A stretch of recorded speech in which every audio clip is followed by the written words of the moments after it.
this is probably very unfair to ask you, but We'll see. Were you surprised you weren't fired?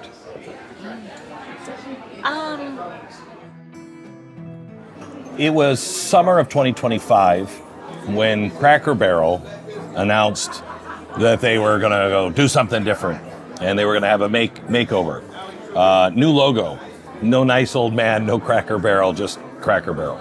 Any other time in American history might not have been a big deal, but it became a big deal, and it was one of the biggest, dumbest moves, honestly, that I've seen in my life of a corporation, because people felt like something that they held onto and cherished and loved was under attack. Was that the intent? Who are the people that made the decision? What have they done to reverse the decision? And quite honestly, I heard from the guy who picked me up at the airport. I heard from one of the guys who was handling the baggage at the airport. He said, "What are you here for?" I said, "I'm going to meet with the head of Cracker Barrel." And he said, "Give her hell." The driver said, "I don't know what they were thinking, but tell them we didn't like it." What you're going to hear in the podcast today is my conversation with two people, the CEO and the senior vice president. The senior vice president was brought in to fix the problems. There are parts of it that are very uncomfortable. Parts of it are honestly the usual blah, blah, blah PR stuff that you get. Well rehearsed, quite honestly, because the last time the CEO was on television, she was on ABC, Good Morning America, and it did not go well. This is her first television interview since. I don't know if they thought I would go easy on them, but I didn't. But I'm anxious to hear your thoughts, especially if you're watching and not just listening, because there is one moment that I think changed everything, at least for me. See if you see it or sense it. We have on today's podcast the Senior Vice President of Cracker Barrel Store Operations, Doug Hizell, and the CEO, Julie Messina.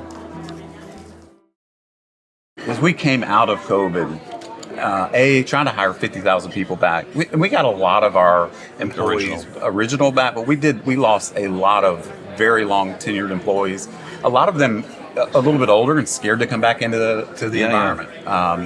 And so that's a lot of institutional knowledge. It hurt. I mean, it really hurt. And in 22, as we started opening back up, we had that new menu that we had. So we lost all the people. We put a ton of training into that new menu. Now we're coming back trying to open up. We're trying to get guests any way we can get them. Like it is, we had patio dining. We were testing a rock garden dining. Like they were going to sit out in the landscape. And I always say that COVID even made Cracker Barrel start drinking alcohol because that's how it happened. Like that, it was out of COVID that it was like, how are we figuring out how to drive top line sales and try to get a guest in, and is this something that we could potentially do? So that is a good example of, you don't know any of the story. Yeah. You think Cracker Barrel's never served alcohol before. Why are you shoving alcohol? That's a cultural. Yeah. And so it's easy to think, you're selling people alcohol now. What other values are you? You know what I mean? And that's fair. Yeah. And I think it's at least, that one is at least understandable. Yeah. And so now that you understand the story. Yeah, exactly. And so, as we got into 23, I came out of my ops administration role and came into operations, and I was leading field operations. Best way for me to describe it is, we were throwing Velcro balls at a wall to see what would stick. It was like, how can we get people in, and not just guests, staff. Like it was. Yeah. I can tell you many stories of us sending SWAT teams into areas to just find people to work. We couldn't open the doors because we only had 4 or 5 employees. It takes a lot of people to run a Cracker Barrel. Like, I mean, you were. How many do you think are here right now? How many people do you think work? And this is normal Saturday. We didn't add anybody. I can't tell because I don't know, but 50? 52. 50, yeah. 52 on a Saturday. There's a lot on the line. Yeah. And each store has about, average is about 100 employees. Our volume stores like this in the legacy market's 130 to 150.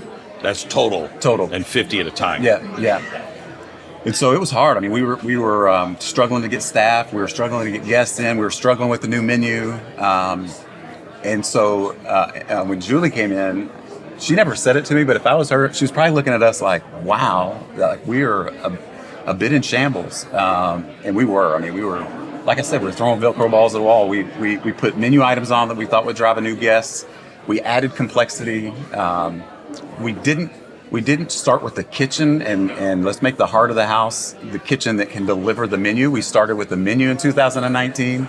And so I think I've mentioned you on the line. It's a mirrored steam line. Yeah. And it's basically the kitchen is cut in half and you can operate the menu off of that one steam line. And the menu that we had in 19, it needed fryer stations and it needed a whole different setup. And unfortunately we went after the menu first and not the kitchen, which impacted our employee experience. Yeah. So it was tough. So food quality, I would say service too. Some of our service opportunities has been just trying to get back up.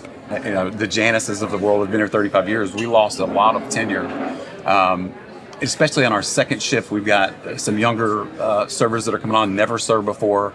And so we had to revitalize our training program and just a lot of new things that we frankly, with a 56-year brand, had never dealt with before. And we lost sight. I mean, we were focused on going to take care of something instead of the base foundation. And frankly, we built a house on sand. The average person is finding it difficult to pay expenses every month, and in most cases, there's nothing left over to cover any extras. You feel like that? Most are not getting a big raise. Expenses are up. It's very hard to manage without grabbing for credit cards, and when you do, my gosh, then that just keeps going up.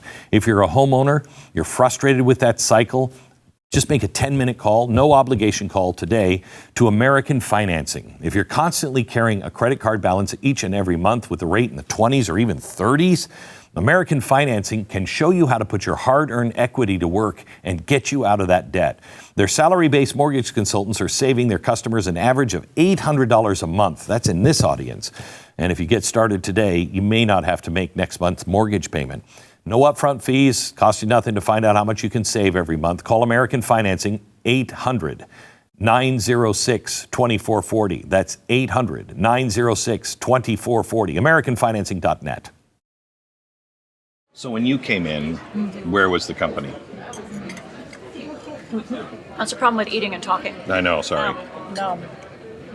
Don't apologize. We're happy you're here. Look, the company had not been performing. At that point in time, probably, 5 or 6 years of TSR decline. Negative comp traffic had been down for... TSR is... Oh, sorry, total shareholder return. Okay. Sorry. That's all right. Turn my business head off, sorry. turn my guest head back on. So our shareholders weren't happy. We didn't have as many guests as we had been.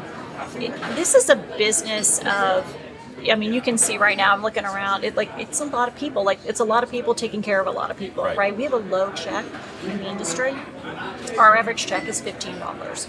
You look at even our competitors, like a Denny's or like an IHOP, somebody like that, $18. Look at people like Chili's and Longhorn and Texas Roadhouse, $27. So for us to maintain that value, we need a lot of throughput. So we count on a lot of people at a lower check. We're about abundance. Like, look at your plate. I know. Look at my plate. Our guests tell us abundance at a fair price. Right. That's what they want. So we had been losing guests, as Doug described, since probably, 2018? 18 is where COVID. the decline started.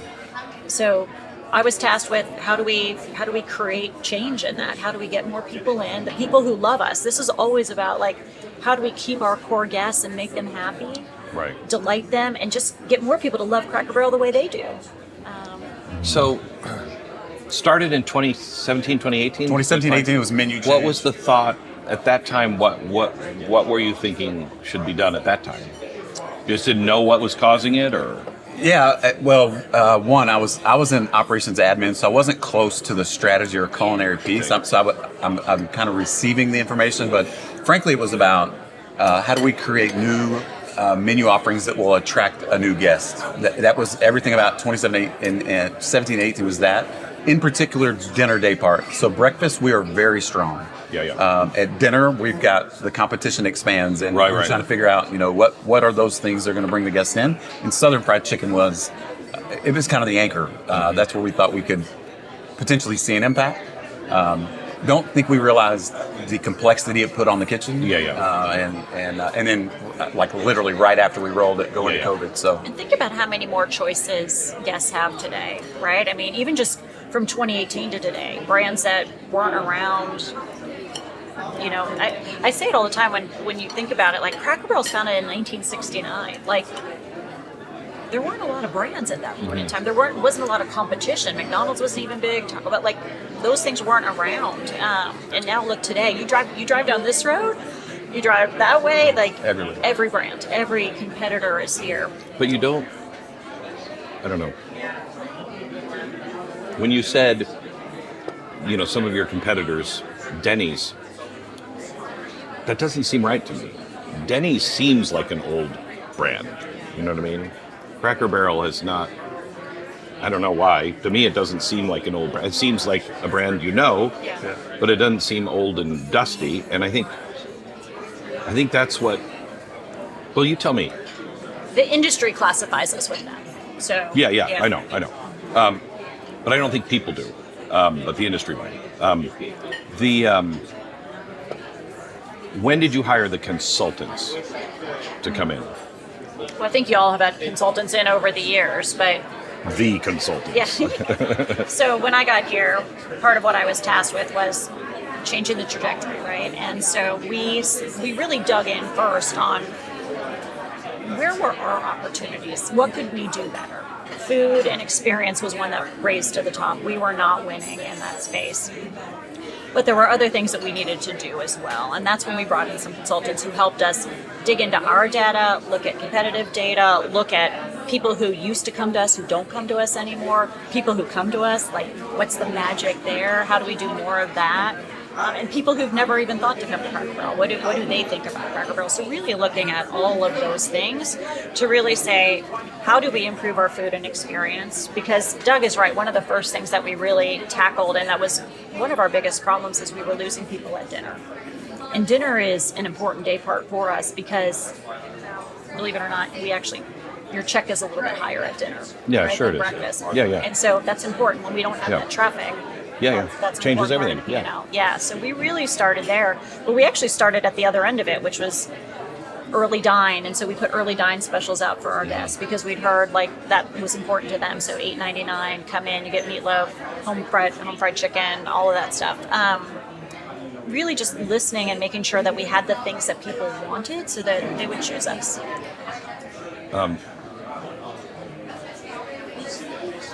Let's just get this out. Okay. What happened? The choices that were made. I said on day one of this, I remember when they rolled out New Coke, and I thought that was the dumbest marketing move, the dumbest thing I've ever seen. We're taking the original formula and ditching it, and let's start over with a brand that people love. The day this broke, I said on the air, welcome to New Coke. That's what this is. And it was, no offense, stupid, just stupid from start to finish. Can you walk me through how that happened? Yeah, sure. Look, our guests have a right to be upset. I feel it in you when you're saying that. They have a right to be upset. We messed up. The intent was not ideological. It was not to put the old version of Cracker Barrel in a box. That was not the intent whatsoever. The logo was one piece of a system. The old timer was never going anywhere. That's why actually when we said, okay, we hear you, like it's because he was never going anywhere. When you walk out of here, there's a big sign over there by the side of the freeway. Yeah. Huge, bigger than this booth, right? Yeah. We were never taking those down. That's so expensive, and they're beautiful. People love them. It's a beacon to the weary traveler from the interstate.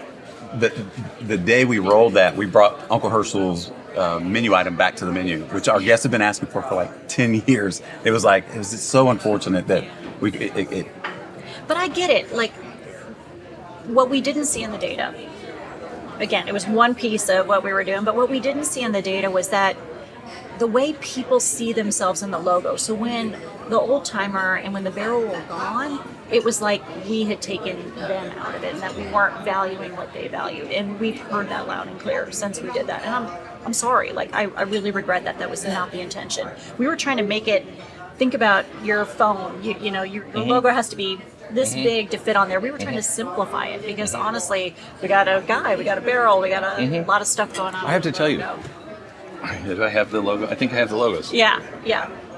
To me, I'm not upset. I don't care. Okay? I mean, that is a very busy logo. Yeah.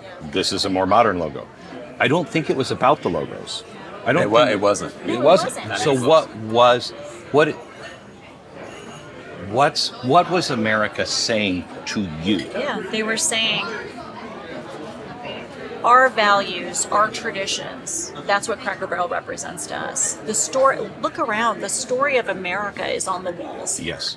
And they thought when we did that we were saying that we didn't care about that. And that was not the intent. And I'm so sorry for the misunderstanding. I regret it. I don't want people to be mad at us. My job is to make people love Cracker Barrel, Right. not be mad at Cracker Barrel. We're all getting older. I don't know about you, but I felt the aches and pains that come along with that kind of thing. I even used to suffer from horrible pains in my hands. I mean, to the point where I couldn't write anymore. I couldn't hold anything in my hand. I couldn't paint anymore. And I said, I used to. I tried almost everything I could to get out of pain, and nothing worked until something actually did. And I can't tell you how thankful I am. It's Relief Factor. It's a daily 100% drug-free supplement that doesn't simply mask your pain for a short time. It helps your body eliminate it for good. It uses a unique formula of natural ingredients that support your body's response to inflammation. And over 1 million people have tried Relief Factor. 2 out of 3 keep taking it. It's Relief Factor. Try their 3-week quick start, $19.95, less than $1 a day. Don't let pain keep you from living every day the way you want. ReliefFactor.com, 800-4-RELIEF, 800, the number 4-RELIEF, ReliefFactor.com. When Mary said, "Let it be done to me according to your word," what she didn't know was what her future would look like. She only knew that saying yes to life, yes to God's plan, would come with uncertainty and risk and sacrifice.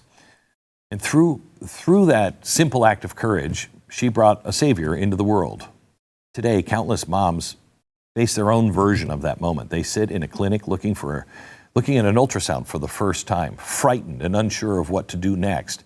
Their own moment to say yes could slip away. But that's where you can make a difference. Through the generosity of people like you, PreBorn, a network of clinics, provides free ultrasounds, maternity care, diaper, baby clothing, counseling, and so much more.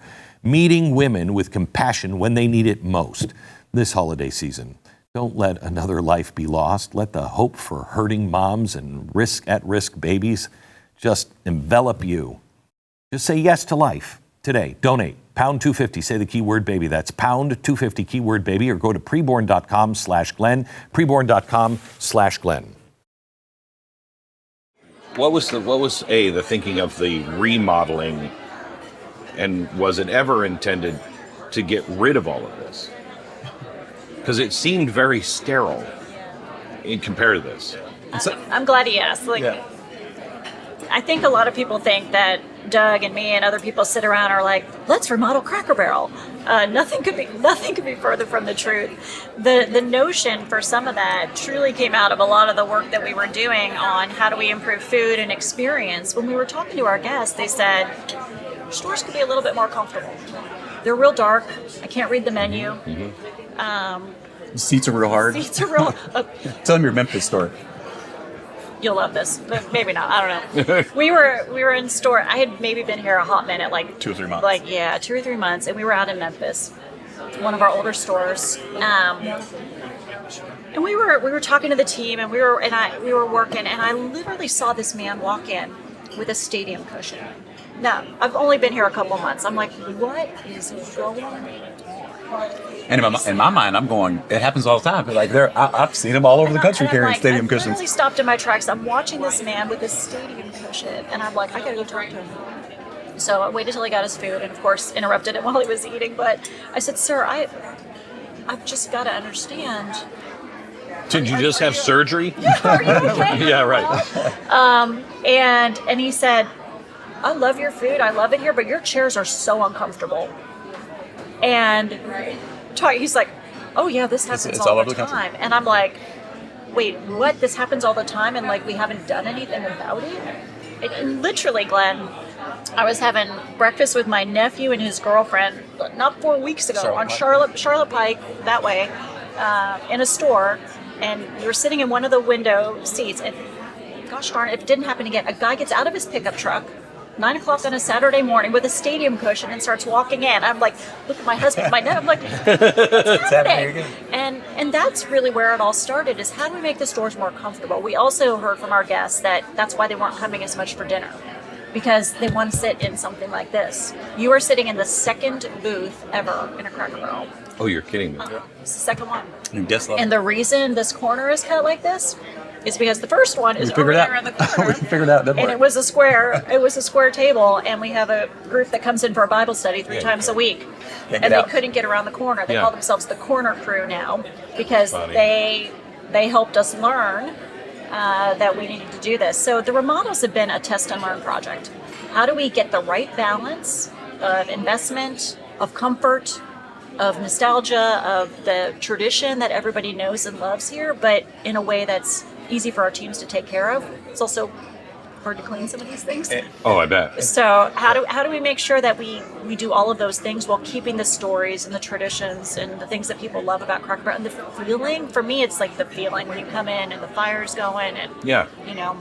So that's really I will the tell balancing you, act. this is very different than the drawings or the yes, and that so we there saw. were only four of those. There were only four of those, and they were, again, we've got all different levels of kind of testing and learning that we were doing, and that was out there. Are these corporately owned or are these franchises? We own them all.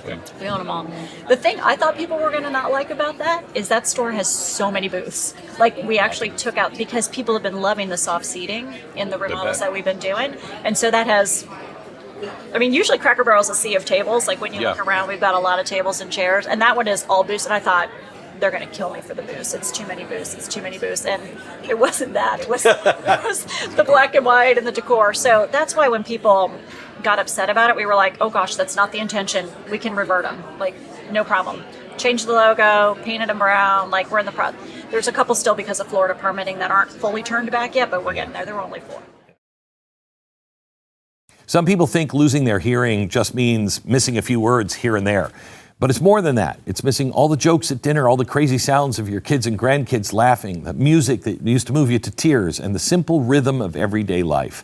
It's losing connection, one conversation at a time, to the people that you love. Audien can fix that. They have created the Atom series. It's tiny, rechargeable hearing aids that slip in easily, let you hear the world again clearly and comfortably. Here's the best part. No appointments, no complicated settings, no hidden fees. You just go, buy them, slip them in, tap the touch screen case, and the world comes back into focus. Built by audiologists, engineered for clarity, and priced for real people. Audien makes hearing accessible to everyone, because listening shouldn't cost thousands, and it definitely shouldn't cost you the moments that make your life feel full. Laugh and hear again.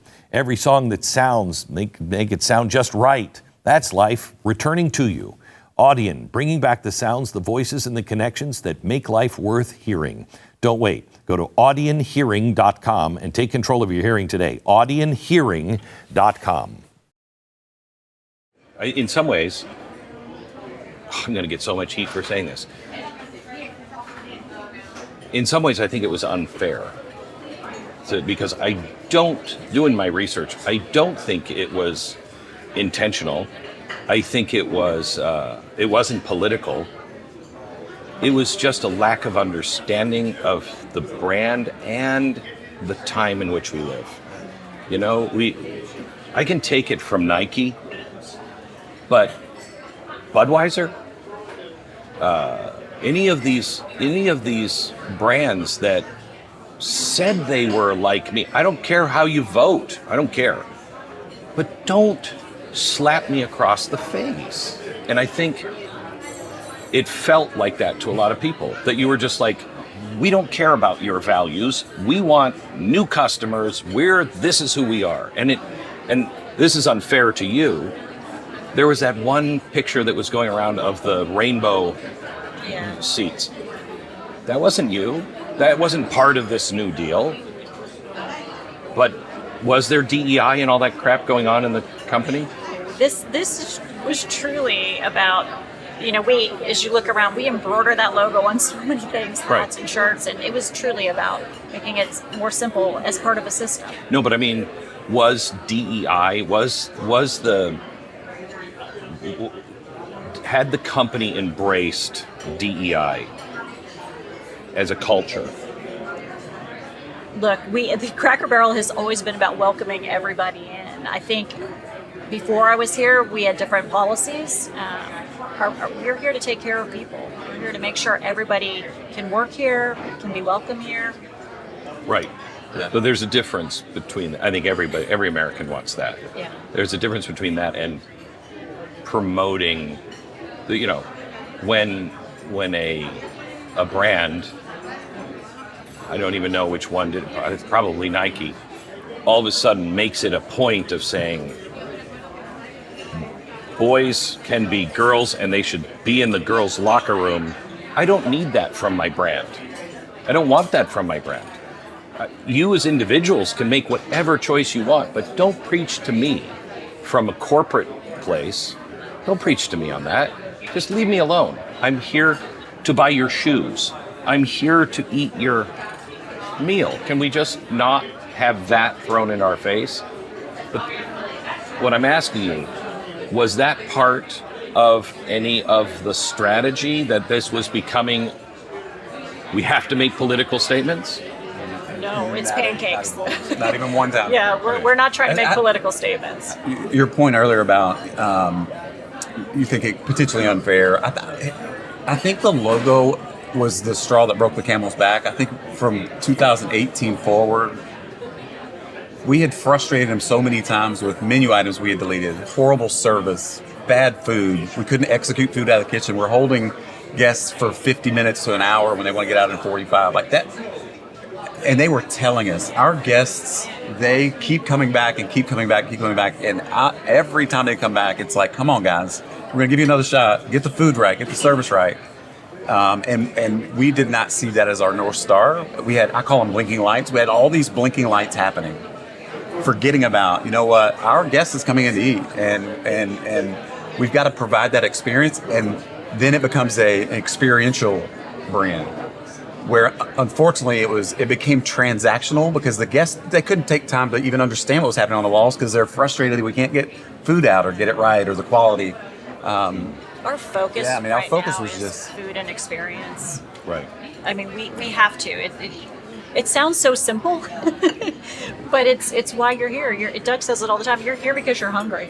Maybe you need a gift on your way in and out, but you're here because you're hungry. But we've got to make sure that we're doing that. I know I don't even know if it's your mission statement. It's part of your mission statement. That whole pleasing people plaque, that whole thing that has all the different, and part of it was to be a family. That's why the fireplace is here. That's why the checkered board is there, because it's meant to be a warm, safe home away from home. Home away from home. It's like Uncle Ted moves in. And he's now taking care of Grandma, but he's getting rid of all of the doilies that have been on Grandma's table. And you're like, that's not Grandma. Okay, right. Even if Grandma was saying, I don't care about the doilies, that's Grandma's house. Yeah. And you were messing with Grandma's house. And we're sorry that's what people feel. That was not the intent. It was not the intent.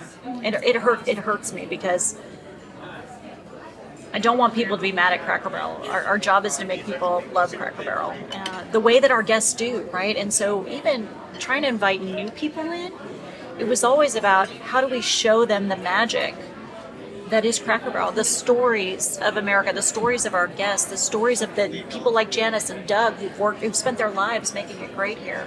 That's what we want everybody to love. And we missed the mark. You were on Good Morning America. That wasn't fun. And this is your first interview since then. I thought we weren't having an interview. You told me we were just talking. Didn't you tell me? discussion. Just a discussion. This is I was told this. I I'm was sure just this is not your talking. own first discussion since then. But what'd you learn from that? Anything From Good Morning America? from that interview and the response in that interview? That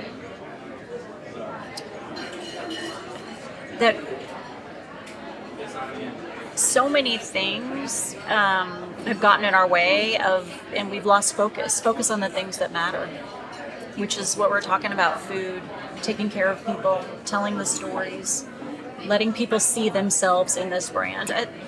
You asked me earlier about a place that I've worked, and the thing that struck me about Cracker Barrel, and that continues to strike me about Cracker Barrel, this is a humble brand with humble beginnings here in the center of this great country. Other brands that you go into, you sit down, and when you look around and you see things on the walls, they're the brand's story. They're telling you about the ingredients. They're telling you about their founding, whatever they want you to think. We don't do that here at Cracker Barrel. There's nothing on the wall here that's Cracker Barrel or the logo. This is America's story. This is our guest's story. This is Janice's or Doug's story, and people's ability to feel that when they come in, whether it's grandma's house. And so we don't want to move the doilies around. We want to make it comfortable for you and comfortable for you to bring your friends and family. So can I ask you, because part of me absolutely agrees with the way people reacted, but part of me also is like, that's a little irrational, you know? It's a product of the time. And it's honestly, it feels like a corporate boardroom not understanding what people are feeling about the overall picture of their life. You know what I mean? And of other things too that are going on. Right. Everything. I mean, I hate the fact that everything is about politics. You know, it's ridiculous. We can't survive if everything is about politics. Pancakes are pancakes. That's right. Football is football. Politics are politics. But how do you, if we don't correct this, I'm asking you to put a philosophical hat on here. If we don't, if everybody is afraid to change, afraid that everything's going to mean 6 layers down something else, how do we survive? How do you make change in business? It's a very existential question for our coffee and country fried turkey. By the way, very good. Yeah, like it. Very good. It's a star. Guy who picked me up at the airport said, "Have you had this?" And I was like, "No." And so that's why I'm having it for breakfast. It's a home run, Yeah. and you got to get it while you can. We usually sell out like right around Thanksgiving. We bought a little bit more this year, so hopefully it'll last through the holidays. Look, I think that's why I was anxious to sit down and chat with you, because I do think a lot of things have been misconstrued, and I want to set the record straight. I want people to know that this is the brand that they've always known and loved, and that our job is to take care of it and to set it up for the next 55 years. And that when you walk in here, it feels like Cracker Barrel. The spirit, the feeling, the legacy, the traditions, the food that you love that's made by hand by people who care, it's still here. Are you surprised? This is probably very unfair to ask you, but We'll see. were you surprised you weren't fired?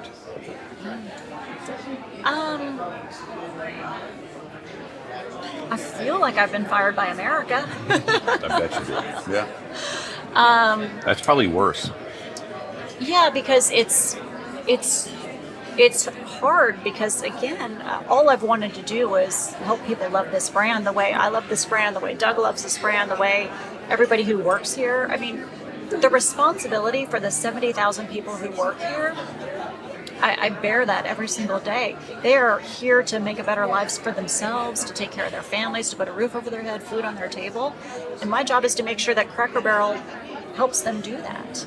And it's not just those 70,000 people. They, like, Doug has 4 other people depending on him. They all have people depending on them. And that's why we're doing what we're doing, because this brand deserves to have another 50, 60 years in front of it. We're trying to set it up for the future so that people, the stories are here and they're told, and people can come in and feel that.